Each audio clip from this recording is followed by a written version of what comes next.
Boa noite, irmãos. O pastor Isaí antes falou sobre o Ademir, que está indo para o seminário. E enquanto ele estava falando, estava pensando uma coisa. Ele é o primeiro Silva que a gente manda. Já foi Hort, já foi Müller, já foi Dickel, já foi Honk, já foi... Tudo uns nomes assim... Deutsch, né? E agora a gente manda um Silva, que legal. Muito legal, nós nos alegramos também por você. Irmãos, quero meditar com vocês hoje sobre um tema que me veio ao coração essa semana, o caminho da santidade. E quero que vocês abram suas Bíblias e leiam comigo o texto de Isaías 35, dos versos 5 a 10. Isaías 35, versículos de 5 a 10. Isaías é provavelmente um dos maiores dos livros proféticos da Bíblia, e ele é considerado o evangelho dentro do Antigo Testamento. É o livro que mais fala sobre o Messias que virá para salvar, restaurar, dar liberdade ao povo de Israel. E lá em Isaías 35, 5 a 10 diz assim: Então se abrirão os olhos dos cegos e se destaparão os ouvidos dos surdos. Então os coxos saltarão como o cervo, e a língua do mudo cantará de alegria. Águas irromperão no ermo e riachos no deserto. A areia abrasadora se tornará um lago, a terra seca, fontes borbulhantes. Nos antros onde outrora havia chacais, crescerão a relva e o junco e o papiro. E ali haverá uma grande estrada, um caminho que será chamado caminho de santidade. Os impuros não passarão por ele, servirá apenas aos que são do caminho. Os insensatos não o tomarão. Ali não haverá leão algum e nenhum animal feroz passará por ele, nenhum deles se verá por ali, só os redimidos andarão por ele. E os que o Senhor resgatou voltarão. Entrarão em Sião com cantos de alegria. Duradoura alegria coroará sua cabeça. Júbilo e alegria se apoderarão deles, e a tristeza e o suspiro fugirão. Vamos ter um momento de oração ainda. Obrigado, Pai, pela Tua palavra, e esteja nos abençoando nesse momento. A estarmos entendendo também aquilo que lemos, aquilo que vamos também refletir aqui nessa noite, que possa realmente estar servindo para a nossa edificação espiritual, para a nossa vida. Em Teu nome eu te agradeço. Amém. Amém. Caminho de santidade, uma vida para comunicar o amor de Deus. Esse é meu tema para essa noite. E eu quero começar essa mensagem com um texto bem comprido, mas eu não vou ler tudo porque nós não temos já muito tempo. Mas um texto que sempre quando cai no nosso devocional, a gente passa para frente. O livro de Levíticos inteiro quase é um desse tipo de textos que a gente lê e fala assim: misericórdia, gente, Deus. Eu não entendo nada do que está aqui, e por que esse monte de lei, isso aqui parece que não faz sentido para mim. Lá em Levíticos 11, nós temos a dieta de carne dos judeus. É muito interessante ler isso aqui uma vez, e prestar atenção. Eu vou ler só alguns versículos com vocês, para a gente entender a complexidade de toda essa dieta. Né, se vocês acham que a dieta que a nutricionista dá lá para perder um pouquinho a barriguinha é complicada, espera agora para ver um pouquinho. Disse o Senhor a Moisés e a Arão: digam aos israelitas, de todos os animais que vivem na terra, estes são os que vocês poderão comer. Qualquer animal que tem casco fendido e dividido em duas unhas e que rumina. Vocês não poderão comer aqueles que só ruminam, nem os que só têm casco fendido. Camelo, por exemplo, embora rumine, não tem casco fendido. Considerem-no impuro. O coelho, embora rumine, não tem casco fendido. É impuro para vocês. E começa a complicar a coisa. De todas as criaturas que vivem nas águas do mar e dos rios, vocês poderão comer todas as que possuem barbatanas e escamas. Tudo que vive na água e não possui barbatanas e escamas será proibido para vocês. Essas são as aves consideradas impuras, das quais vocês não poderão comer, porque são proibidas. A águia, o urubu, a águia marinha, o milhafre, o falcão, qualquer espécie de corvo. Nós temos que nos imaginar que isso aqui está sendo escrito, né, ali, agora não tenho exatamente a idade de quando isso aconteceu, na história ali, mas muito tempo antes de existir geladeira. Muito tempo antes de existir supermercado, em que você vai lá e compra tudo bonitinho, cortadinho, né? Bom, esses animais, essas aves não se pode comer. O abutre, a cegonha, qualquer tipo de garça, a polpa e o morcego, todas as pequenas criaturas que enxameiam, que têm asas, mas que não se movem pelo chão, serão proibidas para vocês também. Dentre estas, porém, vocês poderão comer aquelas que têm pernas articuladas para saltar no chão. Nossa, começa a se imaginar esse tipo de coisa, né? Tá, aqui que tem que prestar atenção agora, o que eu vou poder comer, não vou poder comer. Dessas vocês poderão comer os diversos tipos de gafanhotos, mas considerarão impuras todas as outras criaturas que enxameiam, que têm asas e que se movem pelo chão. Todo animal de casco não dividido e que tem 2 unhas e que não rumina é impuro para vocês. Dos animais que se movem rente ao chão, esses vocês considerarão impuros. A doninha, o rato, ainda bem, qualquer espécie de lagarto, lagartixa, o lagarto pintado, o lagarto de areia e o camaleão. De todos os que se movem rente ao chão, esses vocês considerarão impuros. Quem neles tocar depois de mortos estará impuro até a tarde. E vocês começam a pensar assim, mas por que o pastor Marco está lendo esse negócio agora? Né? Não está dando fome, eu espero. E daí a gente chega para o final dessa dieta de carnes dos judeus, que, como vocês leem lá em cima, recebe o nome em hebraico de kashrut. Chegamos no final dele e diz assim: não se contaminem com qualquer desses animais, não se tornem impuros com eles, nem deixem que eles os tornem impuros. Pois eu sou o Senhor, o Deus de vocês. Consagrem-se e sejam santos, porque eu sou santo. Não se tornem impuros com qualquer animal que se move rente ao chão. Eu sou o Senhor, que tirou da terra do Egito para ser o seu Deus. Por isso sejam santos, porque eu sou santo. Essa é a regulamentação acerca dos animais, das aves, de todos os seres vivos que se movem na água e de todo animal que se move rente ao chão. Vocês farão separação entre o impuro e o puro, entre os animais que podem ser comidos e os que não podem. Fiz questão de ler esses versículos, porque eu sei que a maioria de nós nunca vai ler nunca mais ele na vida. Mas é muito interessante perceber que hoje em dia é possível seguir à risca essa dieta de carnes. Até os outros textos que falam sobre os outros tipos de alimentos para os judeus. Existem mercados especializados em comida kosher, como vocês podem ler lá em cima aqui. Kosher é o termo hebraico agora mais atual para esse kashrut que eu falei antes, que são alimentos que os judeus podem comer, que entram nessa lista de pode e não pode. Aqui no Brasil nós também temos alimentos que fazem parte dessa linha de alimentos. Esse McDonald's é um McDonald's especializado em vender fast food kosher. Isso fica na Argentina, em Buenos Aires, um dos países que mais acolheu os judeus na época do Holocausto nazista nessa época. Se alguém quer seguir a risca, aqui tem uma lei da Bíblia, é possível, tá? Né? Então todos esses alimentos são auditados por rabinos especializados em toda essa lei do kosher, do kashrut.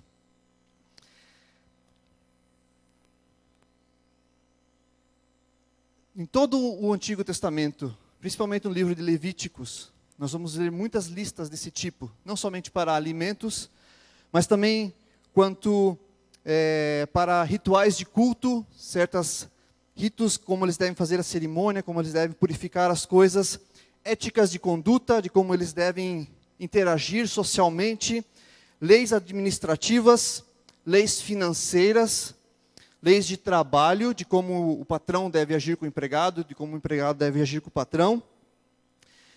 Muitas outras regulamentações e essa da dieta aqui. Todo o povo de Israel deveria observar e seguir essas leis. E o interessante é que ao final de todas essas regulamentações, que tinham distintos nomes, Deus traz a mesma razão, o mesmo argumento por que isso deveria ser implementado e seguido. Pois eu sou o Senhor, o Deus de vocês. Consagrem-se e sejam santos, porque eu sou santo. O povo de Israel era para ser um povo diferenciado, um povo diferente. Em todas as leis que nós podemos ler, nós vemos que Israel se distinguia dos outros povos que viviam à sua volta, dos cananeus, dos filisteus. Enquanto todos comiam de tudo, Israel tinha restrições, tinha uma dieta balanceada. Enquanto outros povos praticavam seus cultos da forma como eles bem entendiam, como eles inventavam, Israel recebeu restrições, regras bem certinhas para seguir os seus rituais, seguir o seu culto. Enquanto os outros usavam e abusavam da terra, Israel recebeu restrições de como usar a terra, de ter um ano de descanso para que a terra pudesse produzir mais e que o povo pensasse também de maneira ecológica na preservação ambiental. Enquanto os outros povos poucos faziam pela justiça social, Israel recebeu regras rígidas de como eles deveriam ajudar o pobre a sair da pobreza, de como os ricos deveriam partilhar suas dívidas, deveriam perdoar dívidas depois de 7 anos. Tudo para formar uma sociedade diferente das outras que se formavam ao redor de Israel. Deus escolheu o povo de Israel para ser um povo diferente, um povo exclusivo. E sempre trazendo essa argumentação no final de todas as regras. Eu sou santo, vocês devem ser santos. E aí nós nos perguntamos, como esse monte de regras influencia na santidade de alguém? Nós percebemos que aqui Deus quer comunicar algo com o povo de Israel. Deus quer comunicar algo. Ele escolhe o povo de Israel, desde Abraão, que foi aceito pela fé e pela graça. E todas essas leis, Deus queria comunicar algo. Deus fez de Israel um povo santo para comunicar para o resto do mundo a sua própria santidade. E comunicação é um negócio interessante. Nós, muitas vezes, prestamos atenção somente no tipo de comunicação verbal ou escrita. Nós entendemos como comunicação. Então, quando eu estou fazendo aqui a minha pregação, a minha homilia, que estamos aprendendo umas palavras novas aí na faculdade agora. Então, eu estou me comunicando com vocês. Eu sou emissor, vocês são os receptadores. Vocês entendem, cada um da sua forma, a mensagem. E eu passo essa palestra, essa aula, comunicação, programas de TV, programas de rádio, uma música comunica sempre algo. Temos também a comunicação escrita, livros, panfletos, outdoors. Todas as vezes que nós lemos, vemos alguma coisa, isso está comunicando algo a nós. Mas, além dessa comunicação verbal e a comunicação escrita, existem os outros tipos de comunicação. Comunicação de símbolos, por exemplo. Vamos pegar esse auditório aqui. Esse auditório tem uma palavra, uma Bíblia, num altar aqui no centro, comunicando para todos que entram aqui, o nosso guia, nós guiamos a nossa vida pela palavra de Deus. O púlpito está aqui no centro para comunicar, essa igreja se orienta pela pregação da palavra. Essa imagem aqui atrás comunica algo. Alguém, quando entrou aqui e viu a primeira vez essa imagem, disse assim: eu já sinto uma paz. É uma comunicação. Estamos tentando comunicar que você, quando entra aqui, é para você poder sentir a paz de Deus. É claro que alguns talvez vão pensar, férias, né? Descanso. Também. Mas tudo comunica, todas as coisas comunicam algo. O tipo de roupa que nós usamos comunica algo. Comunica que estamos com frio ou com calor, ou dependendo do tamanho da roupa, comunica que nós queremos outra coisa. Nosso carro comunica algo. A casa que nós estamos construindo comunica algo. A nossa postura, se eu venho para cá e começo a pregar assim, de um jeitinho meio... Eu estou comunicando que eu estou inseguro, com medo. Agora, se eu estufo o meu peito e começo a andar aqui pelo palco, eu comunico que eu estou cheio de si e quero passar uma mensagem. Todas as coisas que fazemos, estamos comunicando o tempo todo, com tudo que somos. O nosso estilo de vida comunica. Então, fazendo a conexão aqui, Deus traz todas essas leis para Israel e diz no final, eu sou santo, vocês devem ser santos, seguindo essas leis. Deus quer comunicar para o mundo a sua santidade através do povo de Israel. E aqui o povo de Israel encontra a sua razão de ser, a sua missão, que é divulgar, comunicar esse Deus para o restante do mundo. Mas o que vem a ser santo? A palavra santo, em seu sentido original, literal, significa separado, exclusivo, que se distingue, que se faz diferente. Hoje nós entendemos a palavra santo de uma maneira um pouco diferente, né? A gente chega e fala assim, teu filho é um santinho. Quer dizer o quê? Ele se comporta bem. É assim que nós entendemos a palavra santo. Ela perdeu um pouquinho a força do seu significado. Santo significa separado, exclusivo, que se distingue. Tá, mas como então aquelas leis do Antigo Testamento fazem de um povo santo, seguir ou não seguir regras? Como que faz de um povo santo, como faz ele comunicar a santidade de Deus? E a conexão que nós temos aqui, Deus passa todas essas regras com uma conexão pedagógica, como uma tática de ensino, tanto para Israel, como para todos nós, sobre a sua santidade. Israel se destacou no meio dos outros povos por produzir bons cidadãos, por produzir cidadãos que aprenderam a distinguir o bem do mal. Enquanto os outros povos faziam tudo ao seu belo prazer, como eles pensavam que deveria ser as coisas, Israel, com todas essas leis, com todas essas restrições, e nós já vamos entender isso um pouco mais a fundo, ela aprendeu a ser um povo, a criar pessoas que sabem distinguir entre o bem e o mal, entre coisas boas, entre coisas ruins. Nós vemos isso quando nós analisamos todas as leis do Antigo Testamento. As leis do Antigo Testamento, elas têm um caráter de cuidado pessoal, de cuidado comunitário, responsável, e de bem-estar do próximo, e até mesmo de bem-estar do meio ambiente ecológico. Se nós olharmos mais especificamente para as leis alimentares, que nós lemos antes, alguns dizem que elas foram dadas simplesmente por questões higiênicas, outros dizem porque esses animais que foram proibidos, eles eram usados por outros povos pagãos. Mas o motivo, talvez que seja um dos principais, é que Israel deveria aprender que o seu culto e o seu estilo de vida deveria ser marcados pela capacidade de distinguir bem ou mal. Então, Deus proibiu tudo aquilo que é mistura em sua lei. Eles não deveriam comer nenhum tipo de animal mestiço. Somente os pássaros que voam, os pássaros que vão na água, não. Somente os moradores de águas que têm barbatana ou escamas, os outros não.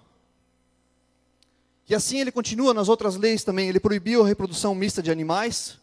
Jumento com mula, com égua não podia. Plantio de sementes mistas não podiam. Era proibido arar a terra com um boi e um jumento debaixo do mesmo jugo. Era proibido usar roupas com 2 tipos de tecido diferentes. Os homens não deveriam usar roupa de mulher e as mulheres não deveriam usar roupa de homem. Deus proíbe tudo o que é misto para deixar claro: povo, vocês têm que aprender a fazer distinção de coisas. A saber distinguir coisas diferentes, coisas que são boas, coisas que são más.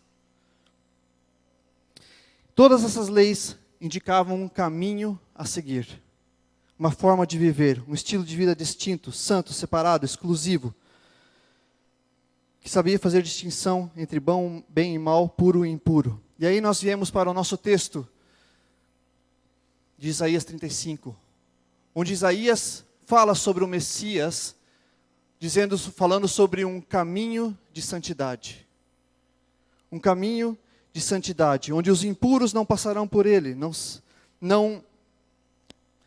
servirá apenas, ele servirá apenas para os que estão no caminho. Os insensatos não o tomarão. Ali somente os redimidos andarão por ele, o final do versículo 9. Todas essas leis queriam comunicar um propósito, a santidade de Deus. E quando nós vamos para o Novo Testamento, existe um texto em especial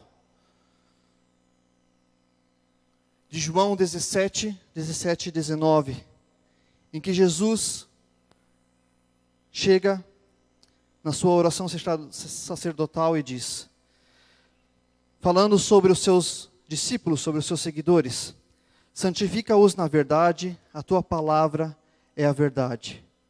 Assim como tu me enviastes ao mundo, eu os enviei ao mundo. Em favor deles, eu me santifico, para que também eles sejam santificados pela verdade. Jesus diz nesse texto que Ele mesmo se santificou por nós. Ele separou a sua vida, a sua existência, Ele se fez exclusivo, Ele se distinguiu por nós.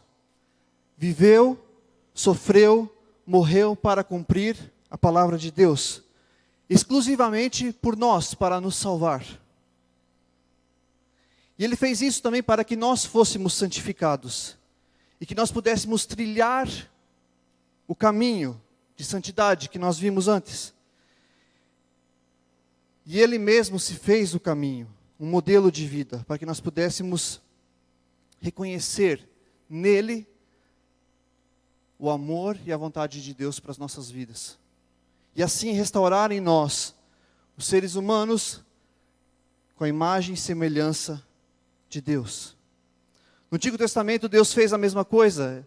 Deus separou-se, limitou-se e fez-se exclusivo Deus do povo de Israel. Israel deveria responder da mesma maneira, se tornando exclusivo, um povo, pessoas que vivem para Deus. Deus dá um exemplo, toma a iniciativa 2 vezes em Jesus Cristo, tudo para trazer vida, qualidade de vida para o homem.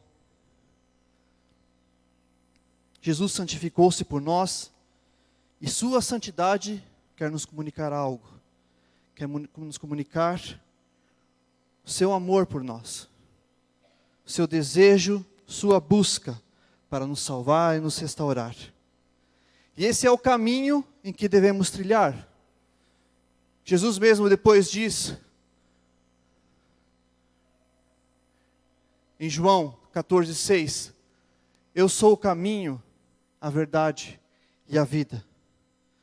E nós temos a incumbência de trilhar nesse caminho de santidade, que não é simplesmente um caminho de cumprir regras, mas é um caminho de olhar para Cristo, perceber o que realmente nós temos na sua salvação e procurar viver sendo imitadores dele, querendo buscar essa santidade, essa exclusividade. Ele se fez exclusivo por nós. O mínimo que nós podemos dar é a nossa exclusividade de vida para Ele. E não continuar vivendo divididos, com um pé aqui no pecado, outro pé talvez indo na igreja ou fazendo alguma coisa.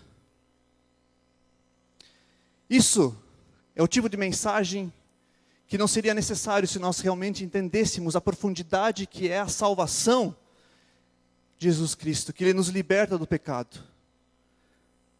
Mas porque muitas vezes, nesse processo de comunicação, nós não entendemos o real sentido, que Ele salva as nossas almas de uma separação eterna do seu amor, nós precisamos às vezes ter uma lista de regras que dizem, faça isso e não faça aquilo, para nos ajudar a trilhar nesse caminho de santidade. E a minha oração, principalmente para os batizandos, para todos nós como igreja, é que nós possamos, cada dia mais, estar entendendo que o nosso Deus é santo, que o nosso Salvador Jesus Cristo santificou-se por nós, e que a nossa resposta que devemos dar, que se é esperada por Deus, é essa mesma santificação, essa mesma exclusividade de vida. Só para terminar, semana passada nós vimos um pouco sobre a história da Igreja de Deus, e aqui temos o que é nomeado o fundador da Igreja de Deus, Daniel C. Warner, e o grupo que começou essa cruzada evangelística, e eles tinham como lema essa santificação, ser santos, buscar a santificação. Só que no decorrer da história, alguns descendentes dessa Igreja de Deus que surgiu, eles se afastaram um pouco de outros grupos e acharam que santificação significava ser igualzinhos ao como Daniel C. Warner era. E hoje em dia eles se vestem, têm a mesma barba, e pregam e fazem as coisas do mesmo jeito como o Daniel C. Warner fazia. Achando que a santificação deles é o estilo de roupa, achando que a santificação deles é o jeito em que eles devem, aquele jeito antigo de viver. Muitas vezes nós temos essa ideia de santificação, mas que nós possamos estar aprendendo a renovar a nossa mente e ver que santificação não é ficar preso a estilos, mas sim ficar preso de olhos fixos em Jesus. Na maneira como Ele vive, na maneira como Ele ama, não na maneira como Ele se veste, mas na maneira como Ele demonstra o seu amor e cuida do próximo, que assim nós possamos estar também vivendo a santidade, não baseada por regras, mas baseada no amor de Deus em nossas vidas. Vamos orar ainda.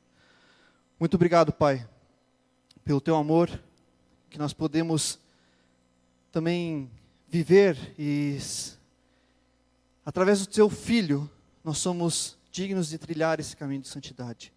É Ele quem nos justifica, é Ele que nos faz aptos a trilhar por esse caminho.